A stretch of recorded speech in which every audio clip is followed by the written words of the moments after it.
오늘 여러분들께 읽어드릴 작품은 전영택 작가의 단편소설 소입니다.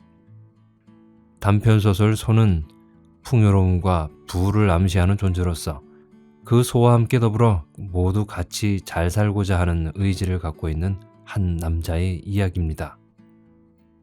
지금은 값비싼 자동차와 귀한 보석 또는 값나가는 아파트같이 부동산 등으로 그 집안의 부의 정도를 가늠하고 있지만 그 당시의 촌에서는 소가 그 역할을 했죠. 밭을 갈고 짐을 옮기고 사람이 하지 못하는 온갖 허드렛 일을 도맡아 하는 동물인 소는 농부들에겐 가족이요, 친구요, 자식 같은 존재였을 것입니다. 그리고 소는 그 집안의 부를 상징하는 것이기도 했고요. 이해가 되시죠? 좋은 소 두세 마리만 있어도 그 동네에선 유지가 될 수 있었고 부자로 통하던 그 시대의 이야기입니다. 이제 작품 읽기를 시작할 텐데요. 재미있게 감상해 주시면 고맙겠습니다.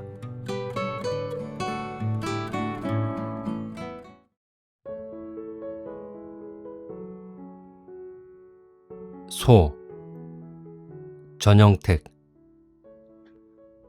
꼬꼬. 둥그스름한 달이 뒷동산 중허리에 고요히 떠있고 해는 아직 뜨지 아니하였는데 수탉이 제가 먼저 깨어 일어났다는 듯이 주둥이를 힘껏 벌리고 큰 소리를 친다. 꼬댁, 꼬댁, 꼬댁, 꼬댁. 금방 알을 낳고 둥지에서 내려오는 암탉이 화답을 하는 듯이 야단이다. 꼬댁, 꼬댁, 꼬댁. 내가 금방 알을 낳았다누 하는 듯이 암탉이 큰 소리를 친다. 꼬댁, 꼬댁. 얼룩 수탉이 얼른 따라와서 알을 제가 낳기나 한 듯이 또 한 번 소리친다. 몸뚱이가 뚱뚱하고 곱슬곱슬한 머리카락이 늘어진 것을 거두어 올릴 새도 없이 컴컴한 부엌에서 골몰하게 보리방아를 찢던 마누라는 어느새 손과 이마에 등결을 묻힌 채로 앞서서 거추장스럽다는 듯이 강아지를 걷어차면서 달려와서 달개 둥지를 들여다보고 입이 잔뜩 벌어진다. 아이쿠, 알이 크기도 하다. 내 딸 기특하지?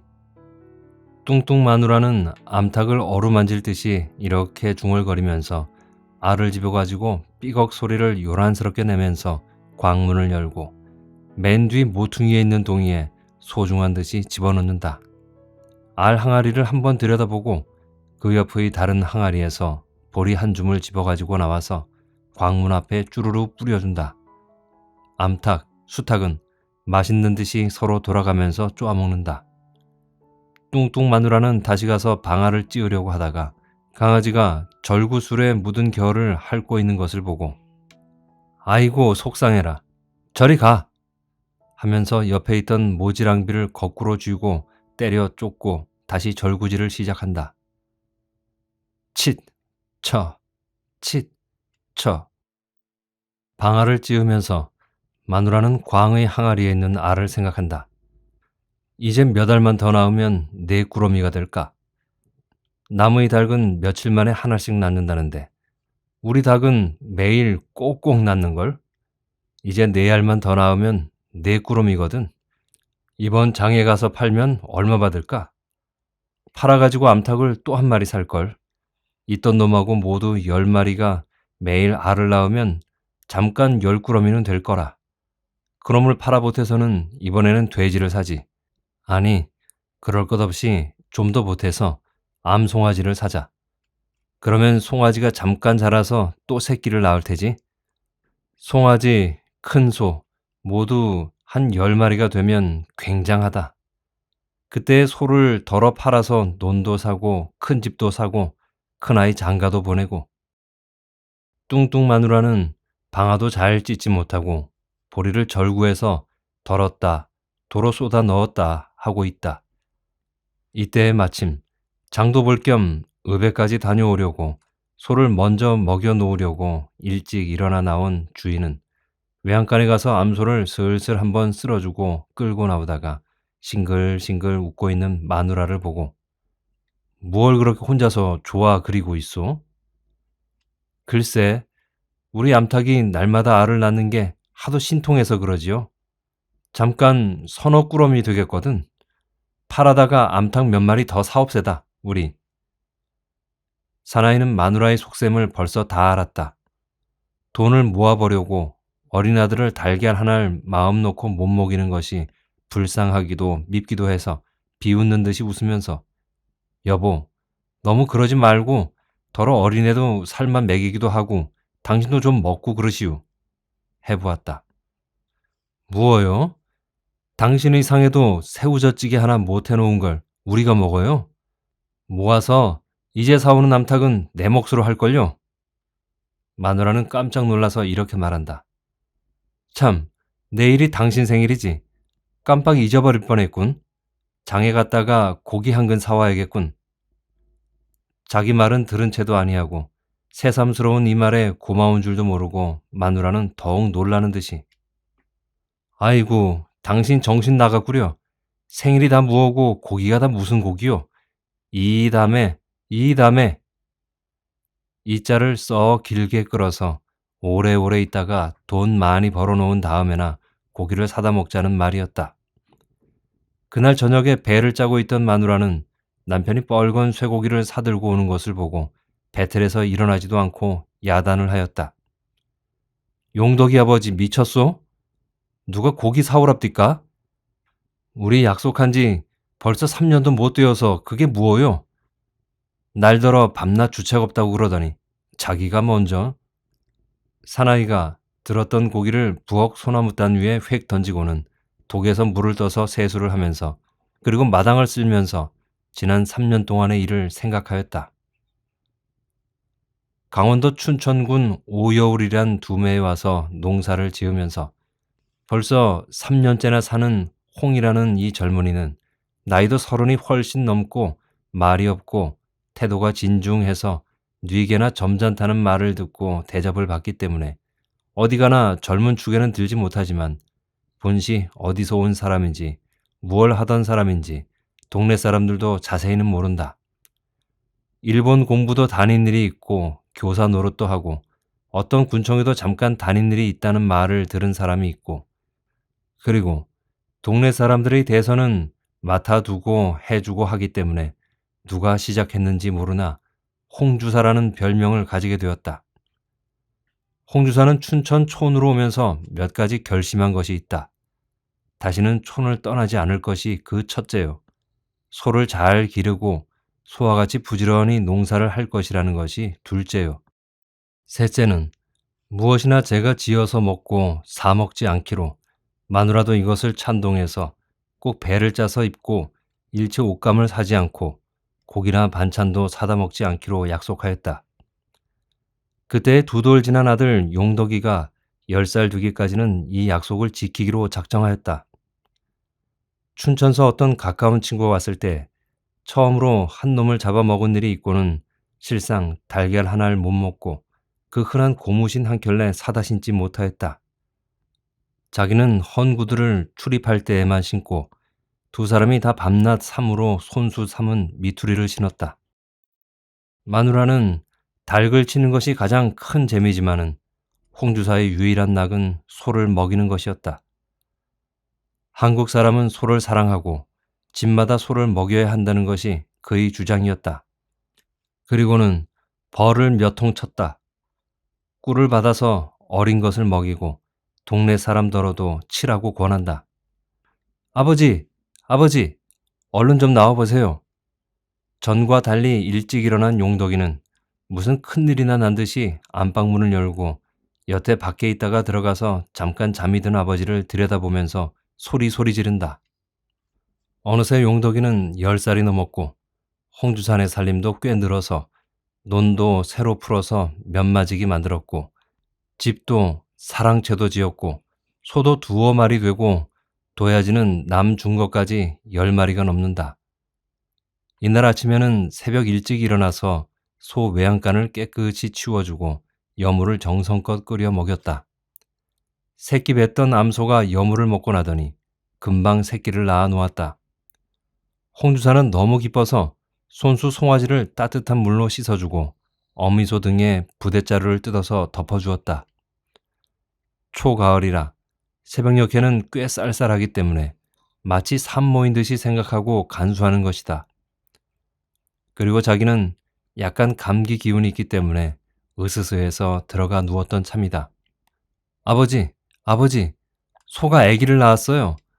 그런데 금방 걸어 다녀요. 좀 나가보세요. 보았어, 보았어.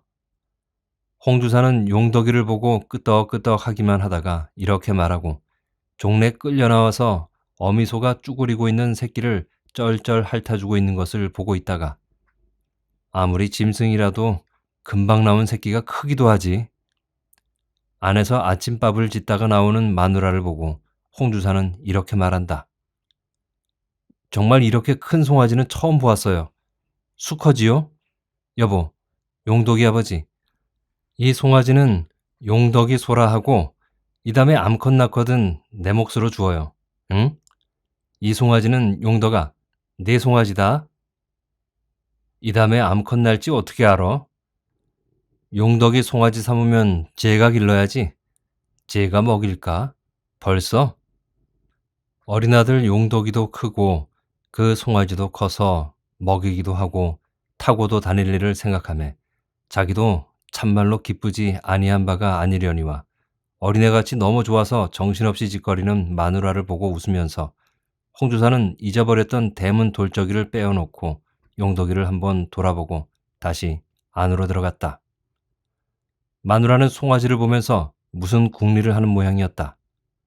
그럴 것 없이 내 몫으로 암소를 또 한 마리 사다가 두 놈이 새끼를 낳고 그 새끼가 커서 또 새끼를 낳으면 마침 이때 삐걱하는 대문 소리에 마누라는 깜짝 놀라서 재미있는 꿈을 깨친 듯 시무룩해서 가만 들어오는 앞집 장손이 어머니를 바라본다. 용덕이네 소 새끼 낳구만요. 아이고 크기도 해라 새끼가. 이 송아지는 우리 용덕이 송아지라우. 송아지만 바라보던 마누라는 옆에 있는 용덕이 머리를 쓰다듬으면서 자랑삼아 이렇게 말했다. 바가지를 뒤로 감추고 어물어물하던 장손이 어머니는 겨우 주인 마누라 귀에다 입을 대고 보리쌀 2대만 구워달라고 청한다. 장손이 어머니, 오늘은 없는데요. 우리도 공출인지 다 하고 마침 또 구워가고 보리 갈 때까지 양식이 모자랄 것 같은데요. 마누라는 고개를 짤레짤레 흔들면서 단번에 거절을 한다.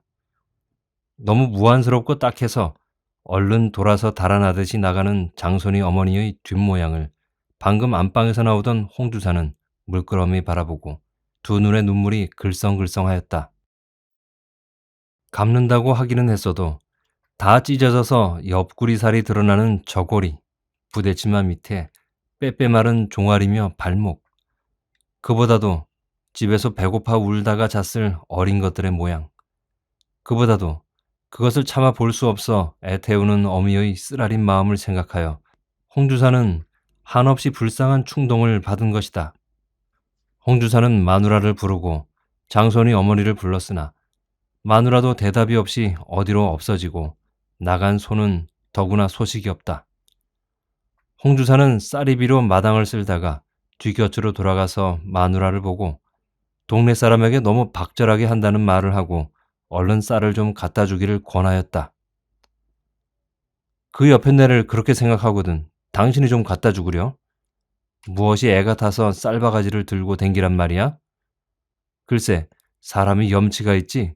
한번 구워가면 구워간 건 가져오고 또 구워달라는 거지. 우리더러 그냥 양식을 대란 말이야. 저희 줄 게 있으면 우리 동생 내주지. 가난은 나라도 못 당한다고. 난 몰라요. 몰라. 보다 좀 나온 입이 완연히 더 나온 마누라는 우물에 나갔는지 밖으로 나가버리고 홍주사는 입맛만 다시고 마당을 마저 쓸어치우고 외양간에 가서 새끼 낳은 암소를 한번 쓸어주고 소재를 하면서 가난, 가난, 가난의 서름을 생각하고 가난한 동네 사람들의 정상을 생각하고 어떻게 하면 동네에서 가난을 내쫓아 버릴까 하는 궁리를 가끔 하는 것이었다. 마누라도 처음에는 그렇지 않았건만 셈이 좀 펴이니까 인심이 사나워졌다고 생각하였다. 그날 저녁이다. 6월달 꽤 뜨겁던 해가 넘어간 황혼이었다. 홍주사는 동네 앞 개울에서 소를 먹이다가 언덕에서 풀을 깎고 있는 장손이를 만났다. 아침 일이 생각나 홍주사는 매우 미안스러워서 저쪽에서 무안스러운 듯이 돌아서려는 것을 일부러 쫓아가서 이야기를 붙였다. 이따 오게. 내 마누라 몰래 좀 줄 테니 자루를 가지고 오게. 아직 보리 벨 땐 안 되고 80 노인 할머니하고 어린애들하고 며칠을 굶다가 참다 못해 그만두시라니까 어머니가 종로에 가셨던 모양이군요. 보리 좀 잘라다가 아침밥 해 먹었어요. 홍주사는 고개만 끄덕였다. 그런데 주사님께 말씀드리긴 어려워도 그저 저희 몇 식구 먹여 살리시는 줄 아시고 송아지나 한 마리 사주세요. 송아지를 사주시면 부지런히 농사 지어서 대게 쌀 꾸러 댕기지 않고 살겠어요. 장손이는 새끼 딸린 홍두산의 소를 한번 쳐다보면서 꼴 베던 낫을 놓고 두 손을 모아 읍하고 엎드려 절이라도 할 듯이 이렇게 공손히 말한다. 장손이는 아버지를 일찍 여의고 어머니와 외할머니를 모시고 어린 동생을 데리고 부대 농사를 지어가면서 홍두산의 밭도 좀 붙이고 간신히 살아갔다. 나이 25이 넘도록 총각으로 있다가 작년 가을에야 사람이 무던하다고 누가 딸을 주어서 장가를 갔다. 홍두산은 고개만 끄덕끄덕하고 그러라든지 안 된다든지 말이 없다.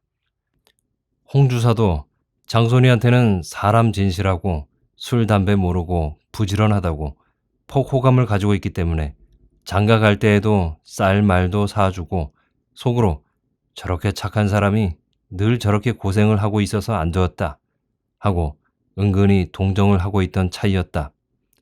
그리고 그 중에도 소를 먹이겠다는 것은 꼭 마음에 들었다. 홍주사는 강원도 오기 전에 인천으로 서울로 돌아다니면서 고생하던 생각, 한동안 안변 시골서 농사 짓느라고 고생을 하던 생각을 하고 더욱 장손이에게 동정이 갔다. 사람이 어쩔 수 없이 곤경에 빠졌을 때는 누가 조금만 거들어주면 거기서 솟아날 수 있다. 우리나라 사람은 남에게 눌리고 속고 빼앗기기는 할지언정 도움을 받을 길은 없다. 우리는 서로 붙들어주면서 살아야 하겠다. 이런 생각을 가지고 있던 홍은 장손이 일이 나무 일 같지가 아니하였다. 실상 홍 자신이 강원도 와서 자리를 잡고 살게 된 것은 춘천 읍에 있는 어떤 친구의 도움과 주선의 덕이 컸던 것이다. 사실은 홍은 형들도 있고 유여한 삼촌도 있었으나 남을 의뢰할 생각을 아니하고 제 힘으로 살아보려고 다니다가 월급쟁이 노릇을 해서는 밤낮 그 턱으로 거지 노릇을 하겠다고 결심하고 다시 시골로 온 것이다. 와서 곧 닭치기와 벌치기를 부업으로 하면서 농사를 하였다. 물론 홍이 시골 온 것은 세월이 점점 험해지고 급해지면 제정신 가지고는 살 수 없으리라 생각해서 일부러 아무것도 모르는 듯이 농사꾼이 된 데 더 큰 이유가 있는 것이다. 이제는 우리가 고생해서 한 푼 두 푼 모아가지고 앞으로 아이들이나 남에게 구차한 소리 안 하고 살아가도록 해봅세다. 이렇게 아내하고 약속하고 땅마직이나 사가지고 시골로 온 뒤로 다행히 아내가 튼튼해서 병 없이 일을 잘 해주어서 남의 도움을 받지 않고 그럭저럭 살게 된 것이다. 글쎄, 어디 보세. 그래서 자네가 걱정 없이 살아간다면 이웃사촌이라고 낸들 안 좋겠나? 이렇게 막연한 대답을 하고 홍주사라는 창수는 집으로 돌아와서 그날 저녁에 곰곰 생각하였다. 이 동네는 장손이 같은 사람이 하나만이 아닌데 그 사람들이 다 소만 있어 살아갈 수 있다면 이런 생각을 하고 여러 가지로 궁리를 하다가 우선 장손이 한 사람으로 시험을 해보기로 하였다. 이제는 나도 불갑을 이 동네를 떠나야 할까 보다. 홍주사는 남산을 바라보고 그 옆으로 넘어가는 신장로길 고개를 바라보고 지난날 새벽에 아내가 뿌리치고 넘어가던 길을 물끄러미 바라보면서 이렇게 중얼거렸다. 홍주사는 그 뒤에 장손이하고 어렴풋이나마 약속을 지켜서 자기가 친히 송아지를 사다가 주었던 것이 집안 싸움의 시작이 되었다. 홍주사는 아무 말도 아니하고 사다 주는 것을 장손이가 굳이 송아지에 대한 조건을 물어보는 말이 귀찮다는 듯이 여러 말 할 것 있나 그냥 그저 사준다고 했으니 사주는 것이니 부지런히 농사해서 잘 살게 그려. 정 못 알아듣겠거든 나를 형이나 아비로 알아주게나. 이런 말을 해두었다. 그런 것을 장손이 어머니는 너무 고마워서 일부러 치하하러 와서 용덕 어머니더러 그런 말까지 죄다 하였다. 이번에는 자기 몫으로 소를 사겠다는 셈을 치고 있던 마누라는 자기하고는 한마디 의논도 없이 장손네를 사주었다는 것이 노엽고 분하다고 밤새도록 자지 않고 못 견디게 비위를 거슬리기 때문에 홍주사는 홧김에 앞에 있던 지화로를 내던지는 바람에 마누라는 이마를 다치고 얼굴을 대고 하여서 며칠을 먹지도 않고 누워 있었다. 그런 뒤에 홍주사는 빌듯 달래듯 하면서 자기 속뜻을 알아듣도록 이야기해 주었건만 마누라는 종래 알아듣지 못하였다. 이 재물이 당신 혼자 모은 겐 줄 아시오? 내가 먹고 싶은 건 먹지 못하고 입고 싶은 것 입지 못하고 밤잠도 못 자고 해서 모은 것이지? 이런 말을 늘어놓으면서 마누라는 소리쳐 울었다. 이런 것이 첫 번 싸움이요. 그 다음에는 용도기가 몹시 체해서 앓는 것을 보고 음식을 주의하지 못하고 함부로 먹여서 앓는다고 무식하다고 말한 것이 나무란다고 마누라는 또 울고 야단을 하였다. 이번에는 홍주사는 가만 내버려 두었건만은 마누라는 혼자서 추석도 안 지내고 친정으로 간다고 달아나듯 가버린 것이다. 앓는 어린 것을 데리고 추석을 혼자서 지낸 홍주사는 매우 쓸쓸하였다. 이리하여 마누라는 그 뒤에 오기는 왔지만은 집에 있는 때보다 나갈 때가 많았다. 마누라가 없는 때는 앞집 장손네가 와서 식사를 해주고 한 집처럼 지냈다. 그 뒤 다시 5년이 지났다. 지나간 5년은 우리 전 민족과 같이 창수도 상당히 괴롭게 지냈다. 용덕이는 불행히 늑망염으로 오래 누웠다가 죽고 아내도 그 뒤로부터는 몸이 약해서 앓기만 하고 누워있는 시간이 많고 늘 신경질만 부리고 그리고 자기는 번번이 보국대로 끌려나가고 양식은 공줄로 빼앗기고 나니 잘 먹지 못하고 일만 하는 동안에 몸이 퍽 쇠약해졌다. 홍주사는 여전히 농사를 짓고 벌치기와 소 먹이기를 힘썼다. 그동안에 소를 하나씩 사주어서 동네 사람 중에 소를 안 먹이는 집은 하나도 없게 되었다. 그리하여 10년 동안에 이 오여울 동네는 전에 비해서 훨씬 삶이 윤택해졌다. 우리네가 이만큼 살게 된 것은 홍주사님 댁 덕이야. 그래도 홍주사네는 집안이 말이 아니야. 동네 사람은 고맙고도 미안스러운 듯이 이렇게 말한다. 기막히고 억울한 일정시대, 그 지긋지긋한 전쟁도 끝나고 해방의 기쁨이 삼천리 전역에 넘치게 되었다. 8월 15일이 지나서 몇 날 뒤에 그 소식을 들은 창수는 동네 사람들을 지도하여 자치로 질서를 유지해 가고 모든 일을 정부가 생겨서 지휘하는 대로 하기로 하고 그동안 경솔히 하는 일 없이 자중해서 지내자고 동네 사람들의 다짐을 받았다. 창수 자신도 춘천읍에 한번 잠깐 다녀온 후로 여전히 가을 준비와 소 먹이기, 벌치기에 바빴다. 겨울도 그럭저럭 지나고 새해가 오고 봄이 되었다. 창수는 다시 농사 준비를 하고 있었다.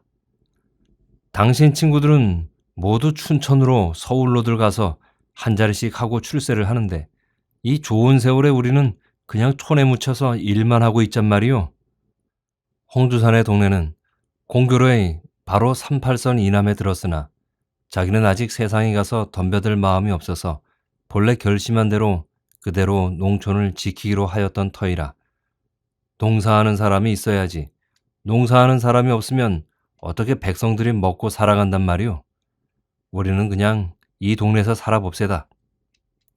하고 아내를 달랬다. 나는 암만 해도 여기서는 못 살겠어요.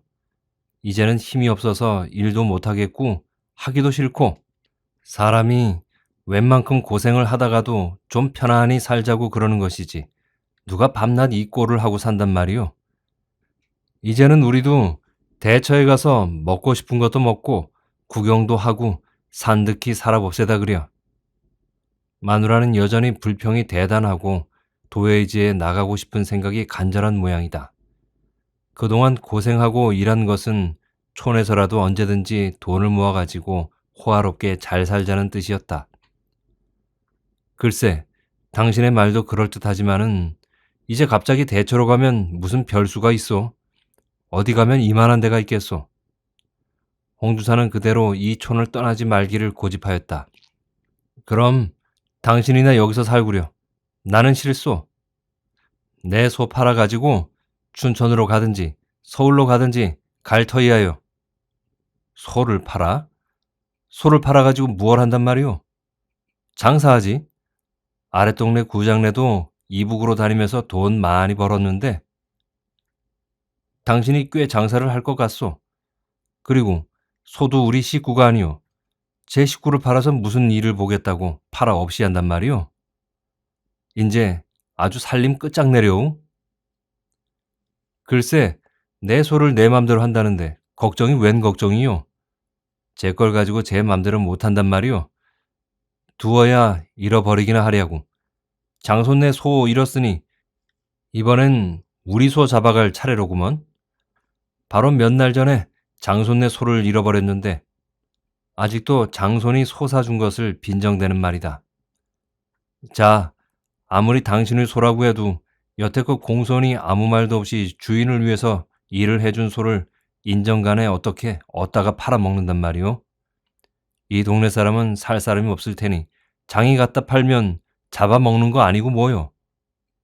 원, 소에게 무슨 인정이야? 그까지 짐승에게. 그까지 소, 그 소가 좀 귀하오. 사람이 소만 못하다오. 사람은 저 할 일은 안 하고 불평만 하지만은 소는 아무 소리 없이 수걱수걱 일만 하는 걸 좀 보아요. 당신은 이 근래에 밤낮 웬 불평만 그렇게 많소? 몰라요, 몰라요. 나는 여기서 살기 싫어. 마누라는 나중에는 울기를 시작한다. 창수도 가만히 생각하니까 자기가 너무 무리한 것 같고 마누라가 불쌍한 생각이 불현듯 일어나서 가슴이 뭉클해지면서 눈물이 나는 것을 참느라고 아무 대꾸를 아니하고 돌아 누워버렸다. 창수는 변변히 깊은 잠을 못 들고 일찍 일어나서 대문 밖으로 나갔다. 마침 장손이가 헐떡거리고 올라오고 있었다. 선생님, 선생님, 선생님 뵐 낯이 없습니다. 장손이는 두 눈에서 눈물이 글썽글썽해서 그 다음 말을 못한다. 인제야 알았어요. 내 건너 이북 동네 놈들이 우리 소를 잡아먹었대요. 이쪽에서 간 것을 잡아먹었다니 우리 소밖에 더 있어요. 그놈들을 어떻게 하면 좋아요? 창수도 눈시울이 벌게지면서 아무 말도 못하고 하늘만 바라보고 서 있다. 소경 제 닭 잡아먹기로 제 동포의 것을 잡아먹고 마음이 편할까? 창수는 이렇게 중얼거리고 그날 하루를 매우 괴롭게 지냈다. 혼자서 뒷산에 올라가서 오여울 동네를 내려다보고 내 건너 소위 이북 땅을 바라보고 하루 종일 먹지도 않고 울고 있다가 밤에 별이 총총해서야 내려왔다. 내려와 본즉 집안은 안팎에 도망한 집처럼 늘어놓고 마누라는 말도 없이 자기 치마를 짓고 있다. 창수는 사랑 문턱에 잠시 앉았다가 도로 산으로 올라갔다. 마누라 생각, 지나간 10년 동안의 일, 동네 일, 나라 일을 생각하면서 조용한 모퉁이 바위 위에 걸터 앉아서 하늘을, 별을 바라보고 이남이고 이북이고 분간할 수 없이 안개 속에 잠긴 동네들을 바라보고 있다. 생각을 해서 앞길을 정하려고 해보았으나 눈물만 나고 아무 생각도 할 수 없다. 이때 밑에서 수선수선하는 소리에 따라서 동네 젊은이들이 올라온다. 웬 서투른 황소 한 마리를 끌고 소나무 새로 올라온다. 그 가운데 장손이도 섞여 있다. 마침 이북에서 넘어온 소를 잡아먹겠다고 끌고 온 것이었다. 저희도 우리 소를 잡아먹었는데요. 장손이는 씨근거리면서 말한다. 젊은이들은 모두 흥분해서 기어이 잡아먹는다고 야단이다. 안 됩니다. 안 됩니다. 동포끼리 그래서는 안 됩니다. 돌려보내시오. 정 소를 잡아먹고 싶거든 우리 소를 잡아먹어. 이 말 한마디를 남기고 창수는 다름질도 바삐 동네로 내려갔다. 자기네 소를 끌어다 주려고 대문을 열고 들어가 외양간을 본즉 외양간이 텅텅 비었다. 밖에도 집 근방 아무데도 소는 없다. 방에 들어가 본즉 서투른 글씨로 이런 말이 씌어있는 종이 조각이 방바닥에 구르고 있다. 나는 내 소를 가지고 갑니다. 다시는 기다리지 마시오. 창수는 얼빠진 사람 모양으로 멍하니 방 한가운데 서 있다가 괴짝에서 돈을 꺼내서 소 한 마리 값만큼 장손에게 갖다 주고 자기도 얼마 가지고는 장손이 어머니 보고 몇 마디 이야기를 하고 나왔다. 다시는 오여울 동네에서 아무도 홍창수를 본 사람이 없다.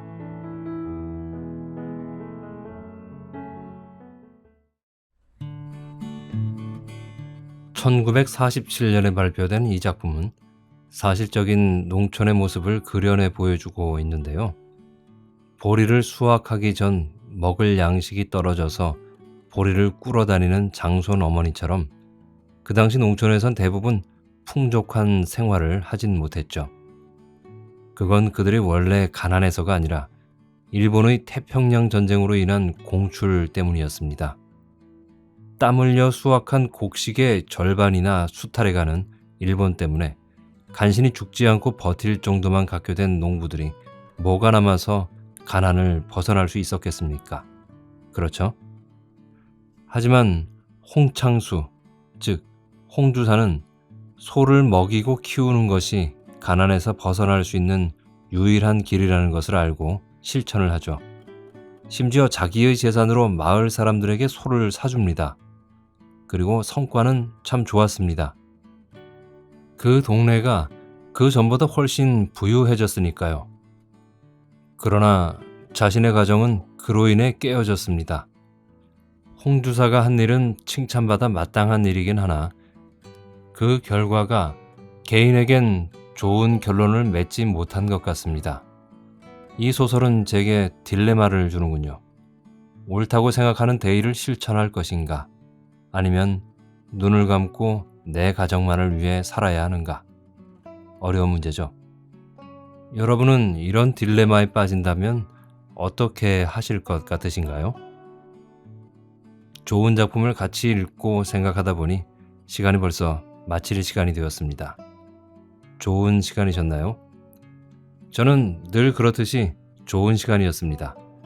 함께 해주셔서 감사하고요. 지금까지 전영택 작가의 소를 읽어드렸습니다. 다음에 뵐 때까지 건강하시고 행복하세요.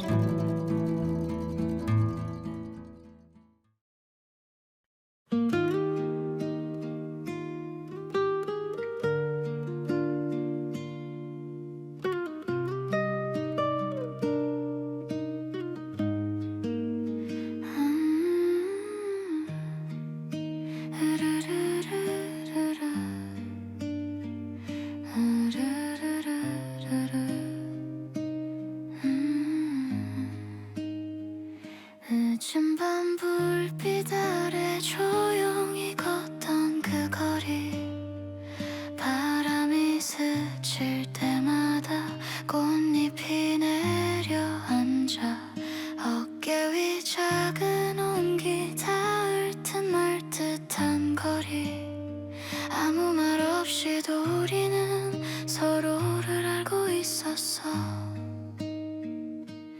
이 밤이 조금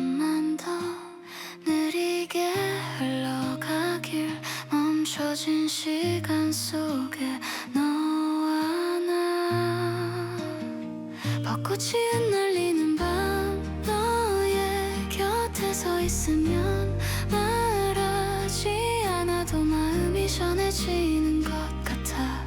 흔들리는 이 순간 꿈처럼 사라질까봐 잡지 못한 그 떨림이 내 안에 번져가 벚꽃잎처럼 흩날리는 마음.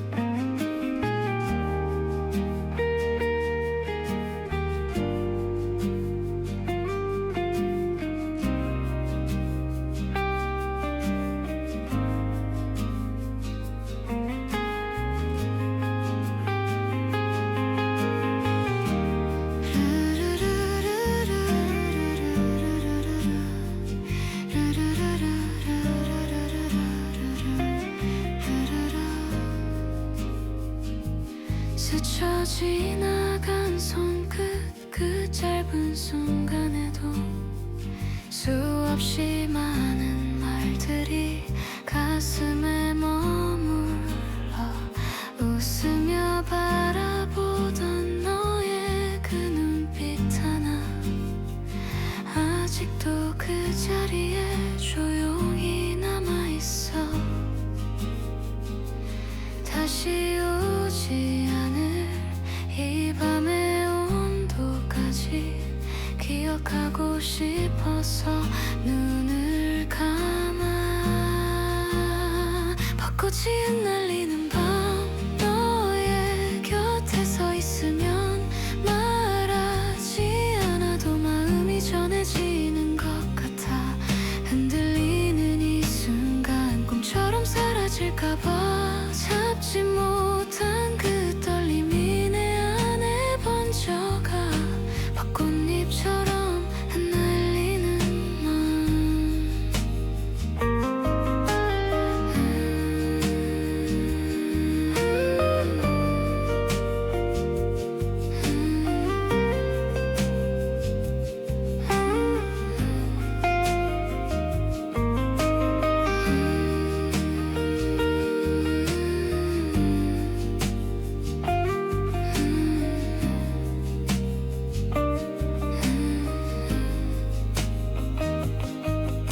꽃잎처럼 가벼운 이 마음 하나가 어디로 흘러갈지 아직은 몰라도 그날 밤 우리를 나는 기억할게. 벚꽃 향기와 함께 영원히. 벚꽃이 흩날리는 밤 너와 나의 그 순간이 계절이 지나도 여기 머물러 있길. 흩어지는 꽃잎처럼 사라지지 않기를 말하지 못한 이 마음 봄밤에 남겨둘게. 벚꽃잎처럼 흩날리는 마음 너에게 닿기를.